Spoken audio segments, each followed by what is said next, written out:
think is this on YouTube? Okay. I've been given strict instructions that I'm supposed to stay within the chairs, and I'm a wanderer, so if I, go out of that, please, push me back in, please.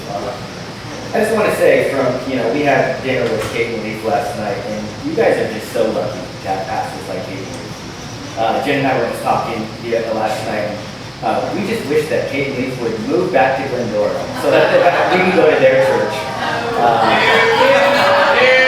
Okay, if we're wishing anything, let's wish that we were all in Hawaii. And Kate and Leaf could pastor us there. Well, I'm John Sato, as she said. I'm one of your assistant superintendents for administration. You're part of a bigger Free Methodist church called the Conference. You're the most northern. Wow, that is crazy how that just stopped. You're one of the most northern in Bakersfield. You go to Barstow and down to the Mexican border. There are about 50 ministries, and you have 3 superintendents. I think all 3 have been here, is that correct? So you have Charles, Fraser, and Latch, and I serve as their assistant superintendent, which basically means that I get to do everything that they don't want to do, which is job security for me, and I love it. I was born and raised in the Free Methodist Church. My dad was a Free Methodist minister for 42 years. He retired a little over a year and a half ago from the PCJC, which is a sister conference of the Free Methodist Church in Southern California. It was actually birthed out of, after their internment camps, after World War II, there was ministry that, wow, again, another one. Oh, did you? Wow, very tough. That was great. Did you just oh, that's amazing. That's amazing. And so I've been a Free Methodist my entire life. I have 2 daughters. You probably saw both of them. One is Adeline. She's 3. I have a little daughter, Charlotte. She's, I believe, almost 6 months. It's kind of funny when you have your first kid, the hours that they were born. Second, you're like, they're under a year. They're about these types of things. I'm married to my wife, Jennifer, for 6 years. We met at APU. I went to my undergrad and grad at APU. Right after my grad degree, we got married. So I graduated in May, and then we got married in July. So it's kind of a quick thing. But we did the typical Christian thing where we had premarital counseling. And I think we had 8 sessions of premarital counseling. If you've ever been to premarital counseling, one of the sessions on arguments. What are you going to argue about, and how do you argue as a couple? And so our counselor had kind of 3 main headings of the arguments. I don't know how old some of the kids are. So intimate relations, money, and kids. And so those are kind of the 3 things that said, typically you'll probably have, tensions points in the first couple of years of your marriage. So for us now, in hindsight, if we're looking about it, money was the overarching thing for us that kind of was where our arguments lie. And probably because we had none at that time. So when you have no money, you argue about a lot of money. But it's also because you're blending 2 families of origin, right? Jen's family spent money one way, my family spent money a different way. And so when that happens, we're having this conversation, and I remember Jen used the word, and it wasn't a negative term, but she was using the term cheap. You're being a little cheap, and what that probably meant at that time was I was trying to make her reuse Ziploc bags, tin foil, something. She was like, you're wasting my time, you're cheapening me, you're cheapening our experience.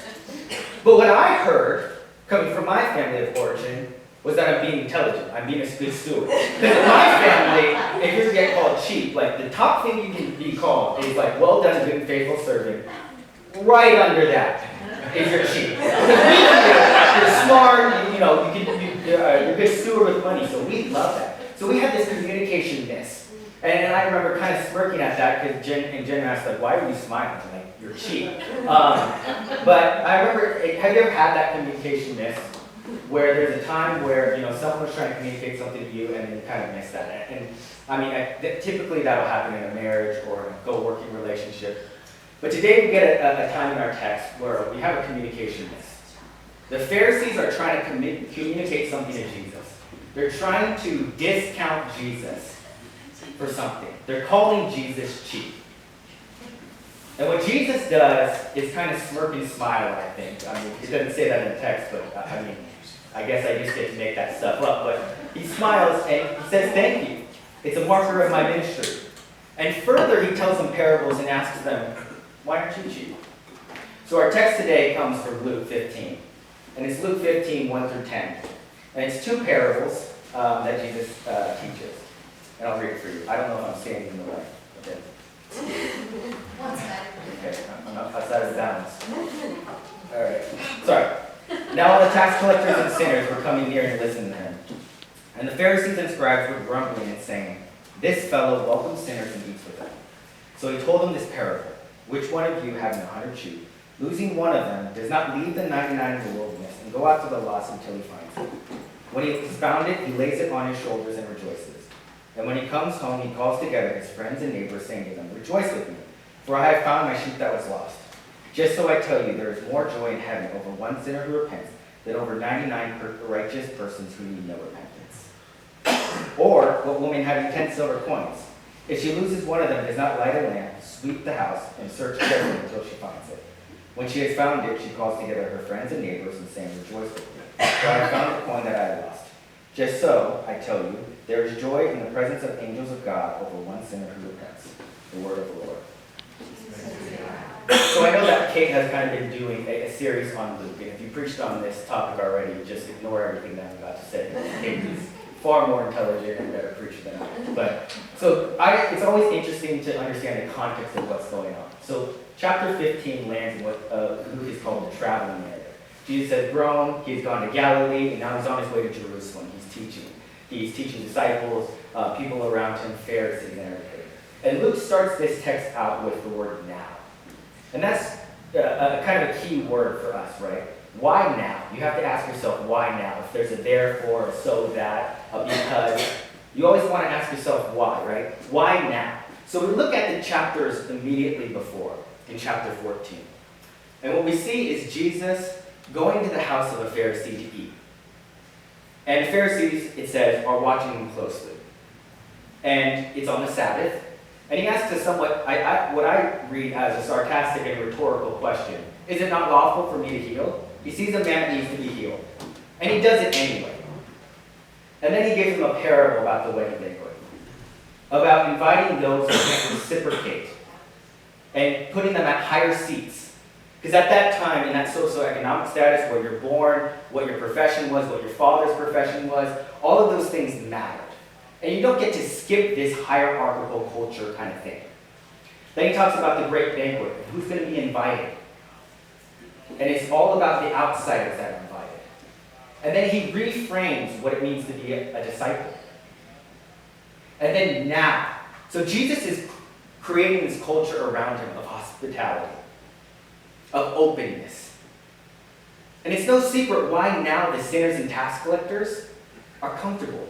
At least comfortable approaching Jesus. Because they're always pushed aside. They're always pushed to the outskirts. And so now they're comfortable enough to approach Jesus. And what do we see? We see the Pharisees, the religious experts, the people who understand the law. And what are they doing? They're grumbling. It's kind of like one of those times, not that I have ever done it, but someone cuts in line or something and you're trying to say something so that they overhear it. You're pretending to say to your wife, but you're making sure that they hear it as well so that they know that you're upset. But what's interesting is they grumble, and their retort to him and them calling Jesus cheap is, "This man, Jesus, welcomes sinners, and further, he eats with them." That's them trying to discount Jesus. And not only they're trying to discount Jesus, but I can imagine those people who are now just a little bit comfortable, inching in closer to Jesus, inching in to hear him, and getting heard someone saying that about you over here. What would that feel like? I know I would feel terrible. And so Jesus, in his fashion, never directly just attacking the Pharisees. He tells them 2 parables. He actually tells them 3 parables, but the lectionary doesn't have us in those 3 parables. The 3rd parable is the prodigal son, and it's a little bit more standalone, so the lectionary pulls it out. But he asks the Pharisees to imagine that they're a shepherd, and everyone listening to imagine that they're a shepherd. Something really common during that time, a profession that's really, really common during that time. He asks them to be a shepherd of 100 sheep. And I try to look up, what's a typical flock, and the numbers range, really. But they said typically, a normal family would probably have anywhere from 20 to 30 sheep. So he's asking them to imagine that they're a shepherd with a lot of needs, 4 times the amount of a flock. And he asks them the question, if one of those got lost, what would you do? Would you not leave the 99? And in the Greek, it's actually a little bit different. Didn't know the text was there, but it's a little bit different. The entire thing, the entire parable, except for the last sentence about heaven, is a question. It's a question. Would you not leave the 99? And when you had found it, would you also not rejoice? And would you also not rejoice so much that when you returned home, that you would call your family and friends together and celebrate with them? And he equates that to how God sees when he finds the lost. How God feels when he finds the lost. To hammer down his point again, he goes from what shepherd, what man, what woman, to kind of be more inclusive. What woman having 10 silver coins? And I know it's hard for us, me personally, to even imagine what it's like to have any type of cash in my hand. We don't deal with cash, right? But 10 silver coins, a silver coin was about 10 to 15-ish cents right now. Doesn't sound like a lot, but that's about a day's wage. So for any one of us who gets paid twice a month or once every week, that's about a paycheck. Think about if you're holding a paycheck of cash in your hands. I don't think that's ever happened. Has that ever happened to anyone? Someone give you gold, you come to work and they just dole you out gold. I try to come up with an analogy of like Bitcoin or something, but I actually don't know what Bitcoin is. So I want to sound really smart, so you say Bitcoin or blockchain or you say these really key words. But imagine if you had 10 silver coins and you come home and you count 7, 8, 9, 10. And he asks them after dinner and everything goes, you come back to that coin, you count coins again, and you count 7, 8, 9. And he asks them, what would you do? Would you not look for that coin? I mean, me, personally, of course. I would look for an M&M for like 10 hours, and that costs about a penny. But would you, Pharisees, not look for that coin? And would you not light a lamp and sweep the house? And when you found it, would you not rejoice? Would you not rejoice so much that you would call your friends and neighbors and say, look, I found the coin that was lost. And he equates this again to how God feels about the lost.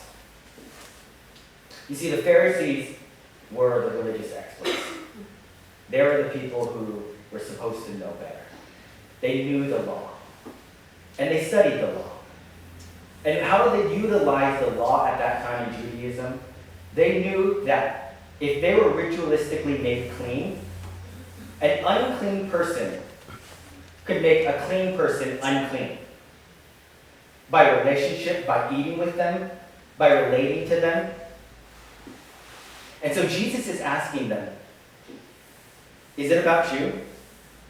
Is the point of you being made clean about staying clean? About building barriers around Christ, around the table, around God, so that you get to stay clean? Or is the point of being clean to clean others? And I think we spend so much time as a church, as a people, as Christians, trying to figure out how to put barriers around the table of the Lord, table of God, around Christ. It's simple for us. We don't realize what kind of privilege that we've had to be found. We were all once lost, and God found us. So Christ is asking them and telling them, you're found to find. You're clean to make clean. You were freed to free. We're free Methodists. We're founded on some principles against the Methodist Episcopal Church. Our founder, originally, the main thing that it was free pews. At that time, people of higher socioeconomic status could have more access to God, basically, more access to the priest. And we refuse to believe that the means that you have and the wealth that you have gives you a hierarchical status in God's kingdom. We refuse to believe that God sees a hierarchical status of races. And at that time, we stood against slavery. Now, we have to figure out how to be an anti-racist movement. How do we be against racism? We also saw that in the church, that God didn't make a hierarchical structure for genders. That one wasn't subservient to the other. One wasn't made for the other's pleasure. One wasn't made to serve the other. And we realized how much theology, how much history, how much pastoring, how much we have missed because we continue to look at only 50% of the population for leaders in the church. We're Free Methodists. It's in our DNA. It's in our DNA to break down barriers. To break down barriers. Because our job is not convict. It's God's job. And so, today, you get the opportunity every single week to eat at the table of the Lord. One of the most holy sacraments, and Pastor Kate will lead us at the table.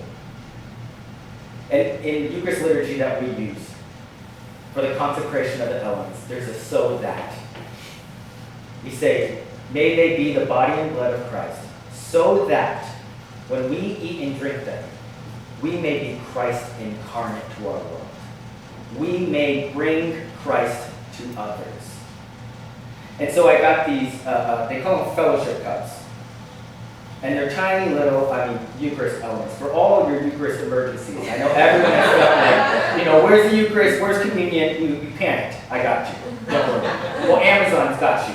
Amazon really does have everything tucked away. I couldn't find these anywhere. And then it's like, oh, Amazon. Great. There 2 days.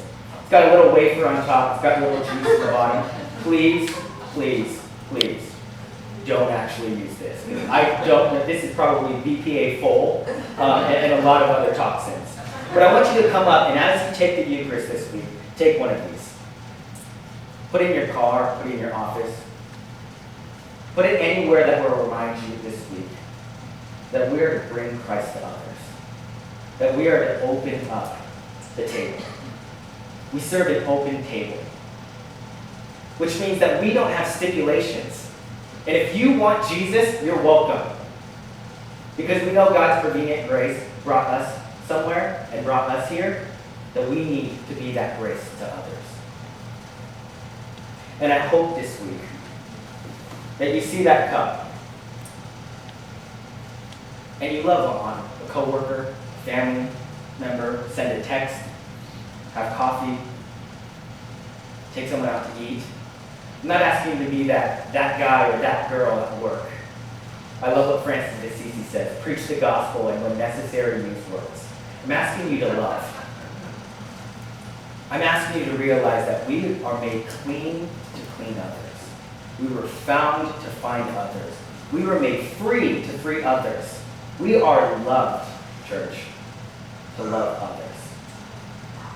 And I pray, as a church, as a denomination, as individuals, the worst things that anyone ever says about us is that we welcome sinners and that we eat with them. In the name of the Father, the Son, and the Holy Spirit.